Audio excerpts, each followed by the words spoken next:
Hi, I'm Sarah Angelone. I'm originally from Cross Junction, Virginia, which is a long ways from Texas. I kind of moved here and I didn't have horsepower and I couldn't afford to go buy a nice horse. So I ended up buying some prospects when I'd win something, you know, saving my money, buying some prospects and training them myself. And that's kind of what got me to where I am today. I'm not gonna lie, my first 3-4 years out here, I got kicked in the dirt a lot. And I think, like I said, it was either the decision to step up or just be okay being average. And luckily I had some good horses coming up and I would go enter and I would be able to win, and I felt like that just gave me the confidence to, you know, be able to do it professionally.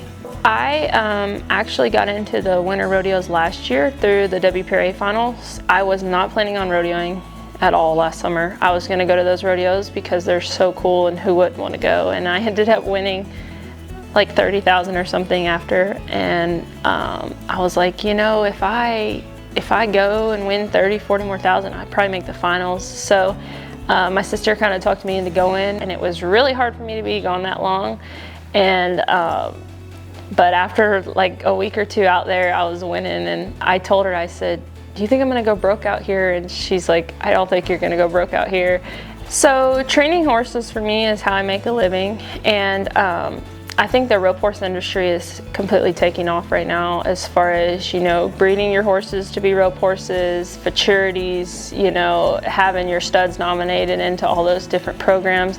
I think that is going to be a huge deal over the next few years, and even in 5 years it's going to look way different than it is now. So for me, it's important to me, you know, to start setting these horses up to go to those futurities and then hopefully eventually be rodeo horses. Training horses is totally a feel thing, and you either have it or you don't. And I just think like the feeling I get when I've put so much blood, sweat, tears, time into a horse, and then they end up being, you know, good. And they're not all great, and that's okay, you know, they all go to great homes and all that. But when you make, you know, just like riding Wilma, the mare I trained at the NFR this year, like that's crazy to me that I trained her and she was good enough, you know, to get me to the NFR and get me through the NFR. And I just think the feeling you get after, you know, training some and feeling them and, you know, riding them every day and just pouring your whole time, you know, soul into them, and then seeing what you've ended up with. I think the feeling for me is what makes me want to keep training horses.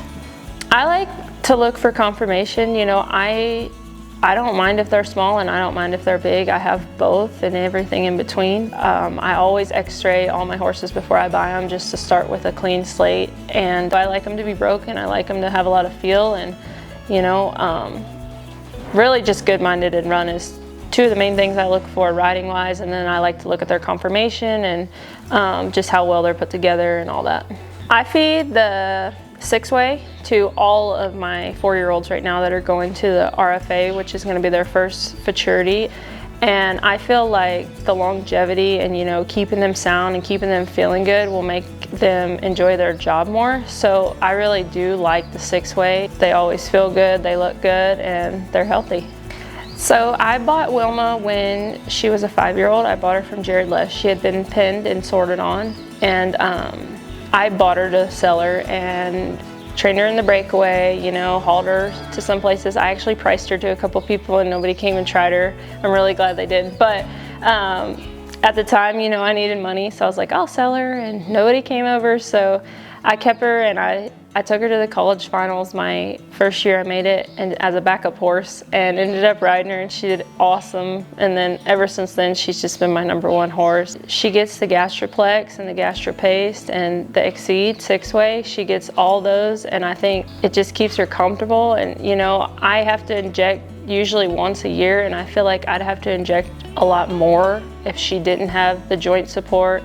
As a team, like kind of like one of those oh man moments. I was 1-6 on her at Nampa, Idaho, and my calf was not very good, and I was like, I can't be fast on this calf, and I ended up being 1-6. It's probably the best run I've ever made in my life, and the horse just knows me, you know, she knows my every move before I make it, and I feel like those moments just, it brings me to tears, because it's like, wow, I trained this horse and she gets me so well, and, you know, like I couldn't be where I am without that horse.